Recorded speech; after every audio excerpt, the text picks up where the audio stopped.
dia, amados. Desejo saudá-los com a graça, a misericórdia e a paz do nosso Senhor Jesus Cristo. Hoje, mais uma manhã de quarta-feira, estaremos meditando nos Provérbios. E hoje vamos falar ou continuar falando de Provérbios capítulo 11. E hoje, especificamente, vamos falar dos versos 13 a 22. Nestes versos de Provérbios, estamos vendo, ao longo dessas semanas, a Bíblia nos mostrando a saída para os desafios da nossa vida. Neles estão conselhos que nos fazem discernir entre o certo e o errado, entre o bem e o mal. Hoje nós vamos falar a respeito de dois conselhos de Deus para nós, para sermos fiéis e bondosos.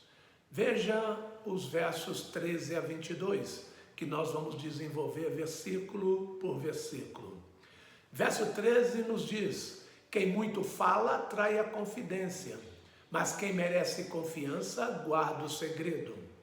Você já ouviu aquela frase: eu estou contando isso só para você, mas é segredo, não conta para ninguém.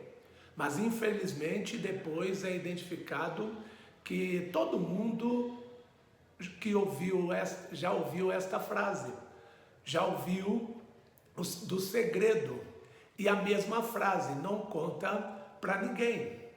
No final das contas, o que era segredo acaba na boca de todo mundo, criando fofocas, maldades e consequências difíceis ou impossível de reverter. No contexto do livro de Provérbios, tais homens são expostos como tolos. Não se pode confiar neles por serem insensatos. Sua tolice lhes faz terem prazer em revelar as coisas que nunca deveriam ser ditas, na intenção de produzir uma imagem de alguém bem informado e que sabe de tudo que ocorre. A causa disso é falta de domínio sobre a boca. Salomão atribui esse procedimento vergonhoso e desleal ao impulso de falar muito. Normalmente, quem fala demais não pensa realmente no que diz. A palavra mal chega à mente e já é dita abertamente. Fica difícil conter a língua quando se conversa apenas por impulso. O homem sábio faz exatamente o oposto. Ele pensa nas consequências de falar o que não deve ser dito e avalia o valor da confiança entre as pessoas. Ele não arrisca a segurança de quem lhe confidenciou sua intimidade apenas para ter assunto ou se mostrar uma pessoa bem informada. Ao contrário, ele se mostra confiável e um amigo verdadeiro. Ele não é tolo a ponto de achar que seus ouvintes guardarão o segredo que nem ele guardou. Por isso, sábio não é apenas aquele que fala o que deve ser dito, mas também o que cala naquilo que deve ser calado. O verso 14 diz: sem diretrizes a nação cai, o que a salva é ter muitos conselheiros. Temos dificuldades de trabalhar em equipe porque somos orgulhosos. Queremos fazer tudo sozinhos, do nosso jeito. Salomão não chega a falar diretamente disso, mas sim das consequências de tal situação. Segundo ele, a queda é inevitável quando se imagina que todas as coisas funcionam bem, sem que lhes sejam impostos limites ou que se ensine corretamente o que deve fazer. É uma tolice que só o orgulhoso pode acolher. Mas há um meio de se evitar a queda: reunir conselhos sábios. Mas para isso precisamos entender com humildade quem somos depois da queda. Orgulhosos, natureza orgulhosa. O homem sábio percebe que não é sábio o bastante para conhecer todos os caminhos. Ele reconhece que precisa e busca o conselho de outras pessoas não para ouvir o que ele gosta, mas para ouvir a verdade e perceber coisas e consequências que ele sozinho não perceberia.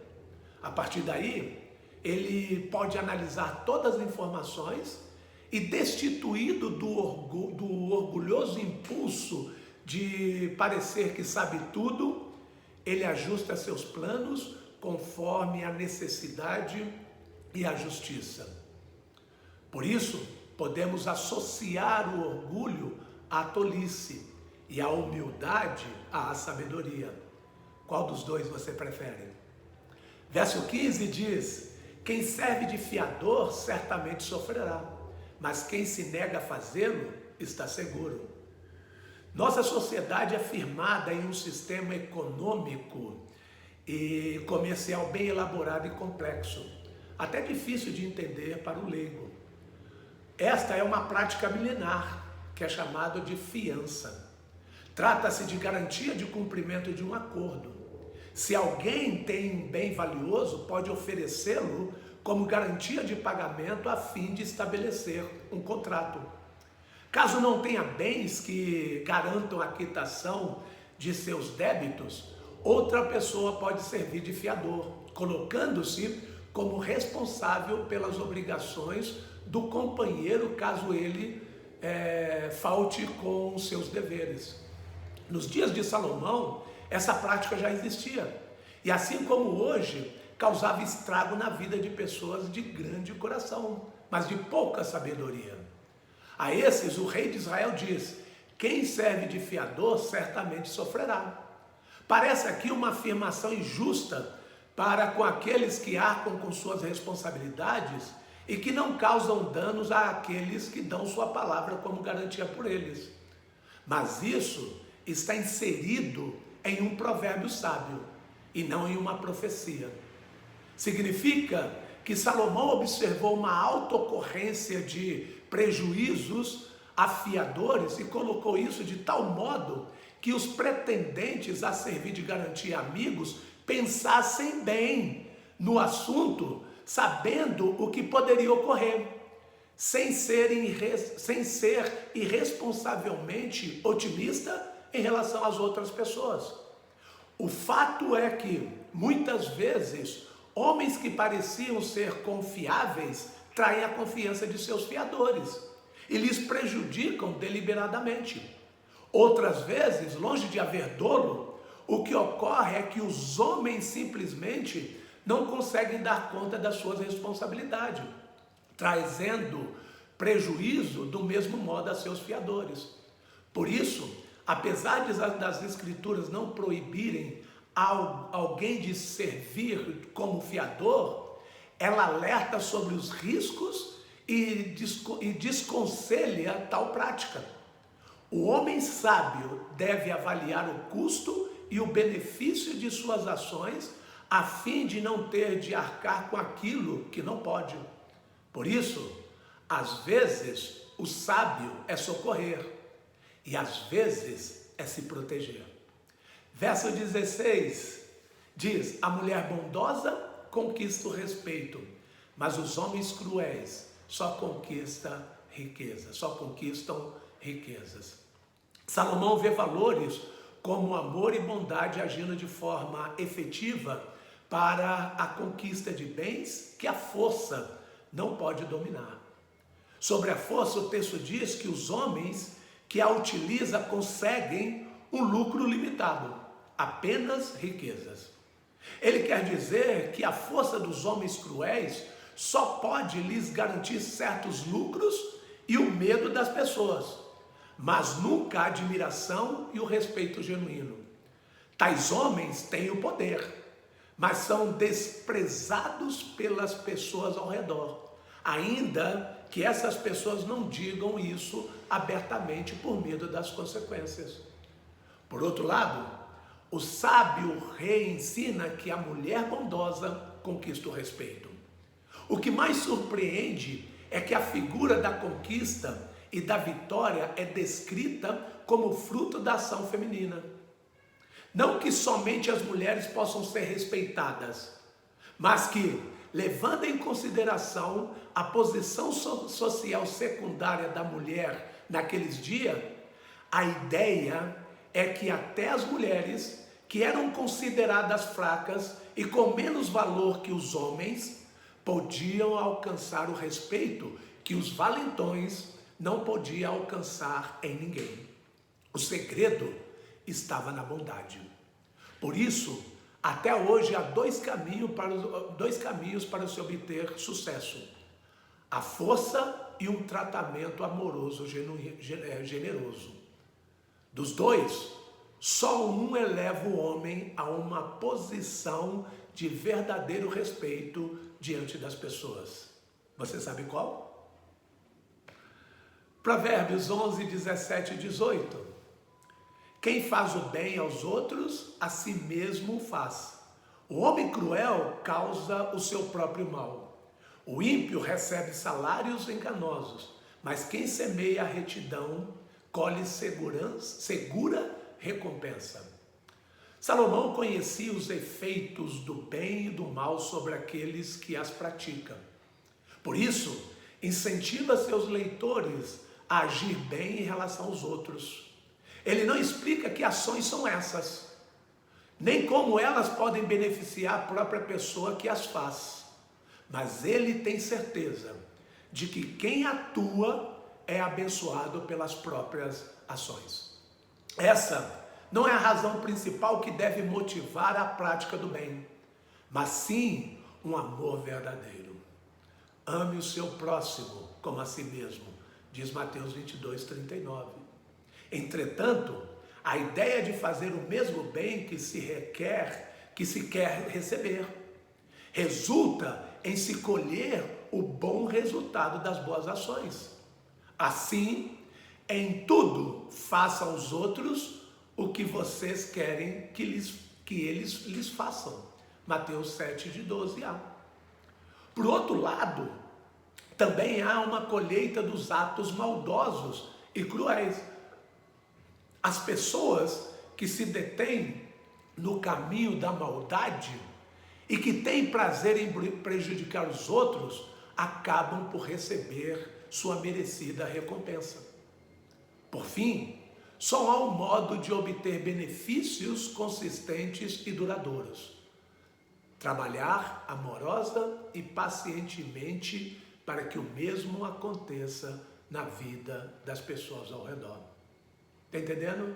Se você quer ter benefício para si, permanente e duradouro, trabalhe em amor e com a intenção do bem das outras pessoas.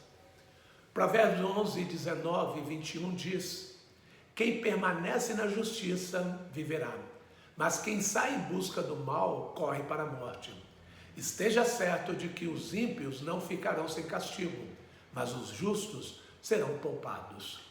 É interessante ver como a figura de alguém correndo com suas pernas para aquilo que o abaterá produz a ideia de que o homem é responsável por suas escolhas ruins.